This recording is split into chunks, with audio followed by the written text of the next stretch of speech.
And that one day, you see me down a dark alley, run at 1 o'clock in the morning, know one thing. I was grinding. Stay hard. Just be average today. Some of you just don't understand. Some of you been average for so damn long, you don't know what it is to do hard work. There's someone out there hungry and wants everything you have, who wants the position you are, who wants the job you have, who wants the wife that you have. So make that a motivation for you. I hate running. I was 300 pounds twice in my life. So every day I have my shoes laid out, shirt, my shorts, depending on the weather. And some days I wake up and I just look at them for hours. And then I start walking around the house. And that's when I think, I got 2.3 million followers. This ain't about you anymore. You have an obligation to everybody out there that is touched by what you do as a human being. Because there's a lot of people out there saying, man, David, God, it's hard for me to respect people who are able to come into that world and leave. This is a lifestyle, and people wonder, why am I not achieving more? Once we achieve something, we celebrate for a long years time, and we wonder, why don't I have drive anymore? Where's it all at? If you don't develop a routine of suffering, that keeps you hungry every day. If you live in your victories for so long and say, I'm gonna go challenge myself for 30 days or for 2 weeks or run this one marathon, that's why it leaves you. It leaves you because you haven't set up the next obstacle. Obstacles is how you grow. You must continue to have friction. Friction is where growth is at. With no friction, there's no growth. You cannot live in that normal mindset. You must be your best on your worst day. Cannot think of a normal mindset. You cannot have a normal mindset. My biggest advice to give everybody in the world, if you can for the rest of your life live inside of yourself. Everything that is makes no sense. All these insecure people putting their insecurities on you, you gotta flush it out. You gotta just be whoever the hell God or whatever the hell you believe in. If you believe in nothing but yourself, I don't care what it is. You gotta take everything and throw it away. You have to believe in one thing, and that is yourself. Right now, for you to find greatness in yourself, you're not gonna find it by looking in a book or by even hearing me. I may give you the spark, but you've got to go inside yourself to find it. And that means you gotta be quiet. Go in a room, stop talking, search your soul, search your mind, search your abilities, and you'll find it. But if you're not looking for it, you won't find it. So you gotta go start your journey. And the journey starts with you finding, why the hell am I here on this planet Earth? Why am I here? And if you don't know that, you will live the rest of your life searching, always asking the question, why? I'm the happiest man on the planet Earth. So people may take this, and as so many people do, we live in a very weakened society. So when they hear a throwback guy like me, they often think I'm some unhappy guy. You're wrong. Having lived the life I've lived and seeing the other side, not being afraid to attack what was in front of me has made me happy. I just don't walk around with a daggone smile on my face all day. I'm not some nasty God-given guy. I don't have a great bit of talent in anything. So what got me through horrible times was the dark side. Goggins is the guy that can take anything you put in front of him.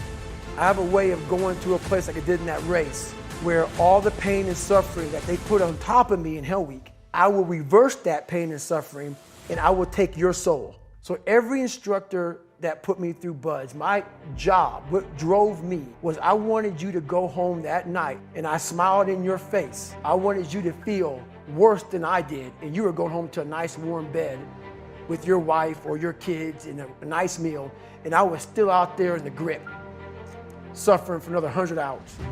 I wanted you to think about me, knowing that I'm comfortable being very uncomfortable. And I want you to think about when you went through Hell Week, how uncomfortable you were and how bad you wanted to quit, knowing I'm not thinking that way. So the dark side is something that I've designed. It's an evil place I can go that very few things can hurt me. I use the hurt you're trying to put on me, I flip it upside down and use it. You trying to use it for kryptonite?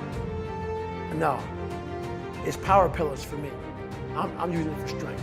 I just flip negative into positive, that's all it is. Even though my life gave me a lot of challenges, people say, oh, well, how can I become hard if my dad didn't beat me, if I didn't stutter, if I wasn't called names, if I wasn't bullied? if I didn't endure all the things you endured.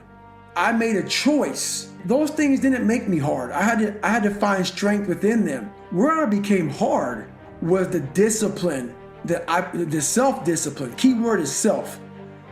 Discipline is great. Self-discipline makes you a master of yourself because no one is helping you.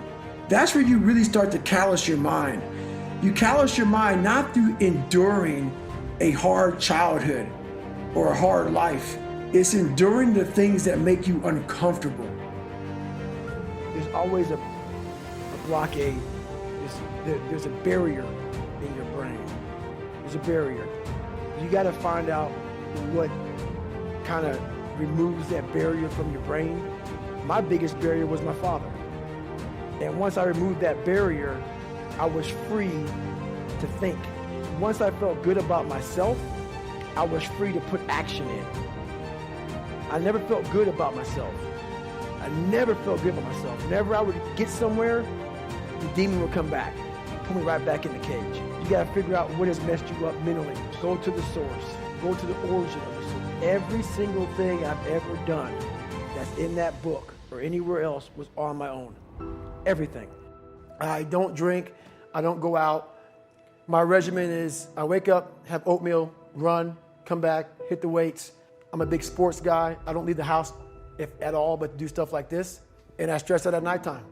I find people that I trust, which is a very small group of people who are honest and true to me, people who will die for me, and I'll die for them. And everybody else, man, do you. And I say to myself, I let you do you. I don't judge people. I don't criticize you. You want to be a douchebag and be an ass and not love this country, do whatever you want to do? I don't care, man. I fought for this country for you to do you.